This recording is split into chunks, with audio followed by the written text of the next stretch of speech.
মধ্যপ্রাচ্যে ইরান, যুক্তরাষ্ট্র, ইসরায়েলের নজিরবিহীন সংঘাতে হরমুজ প্রণালীতে জ্বালানি পরিবহনে দেখা দিয়েছে অনিশ্চয়তা, যা একই সাথে চোখ রাঙাচ্ছে দেশের জ্বালানি খাতে। মূলত দেশের জ্বালানি চাহিদার ৬৫ থেকে ৭০% আমদানি করতে হয়, যার বেশিরভাগ প্রাকৃতিক গ্যাস এবং অপরিশোধিত জ্বালানি তেল। এসব পণ্যের বড় অংশ আমদানি হয় মধ্যপ্রাচ্য ও উপসাগরীয় দেশ কাতার, সৌদি আরব, সংযুক্ত আরব আমিরাত এবং ওমান থেকে। যুদ্ধকালীন সংকটে হরমুজ প্রণালী দিয়ে আমদানি ব্যাহত হওয়ার তীব্র শঙ্কা করছেন ব্যবসায়ীরা।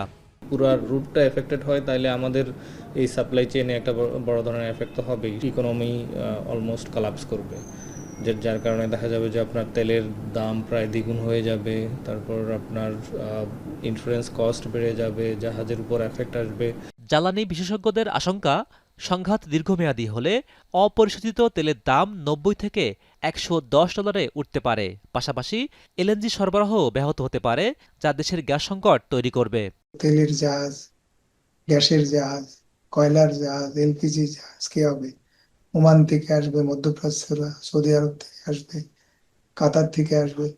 এগুলোকে নিরাপদ মনে করেন, নির্ভয়ে এখনো বিপদ আসেনি মনে করে কি জাহাজওয়ালারা কি জাহাজ চালাবে নাকি আমরাই চালাতে পারবো?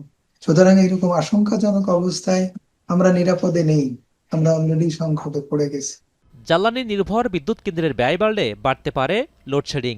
সেই সাথে দৈনন্দিন সকল পণ্যের মূল্যবৃদ্ধির ঝুঁকিও দেখছেন বিশেষজ্ঞরা। ১১-১২ হাজার মেগাওয়াট বিদ্যুৎ চাহিদা রয়েছে শীতকালীন সময়ে। গ্রীষ্মকালীনে ১৮,০০০ মেগাওয়াটের চাহিদা হবে এবং এই চাহিদা অনুযায়ী জ্বালানি তেল সরবরাহ করার কোনো নিশ্চয়তা নেই। সম্ভাব্য সংকট নিরসনে বিকল্প উৎস থেকে জ্বালানি আমদানির পরামর্শ এই খাতের বিশেষজ্ঞদের। এই আশেপাশের কান্ট্রিগুলোতে হোসেন জাহিদ, এখন, ঢাকা। ৭২ ঘন্টা ময়েশ্চার লক সমৃদ্ধ লিলি বডি ওয়াশ। শিয়া বাটারের গুডনেস স্কিন রিপেয়ার করে রাখে সফট ও গ্লোয়িং।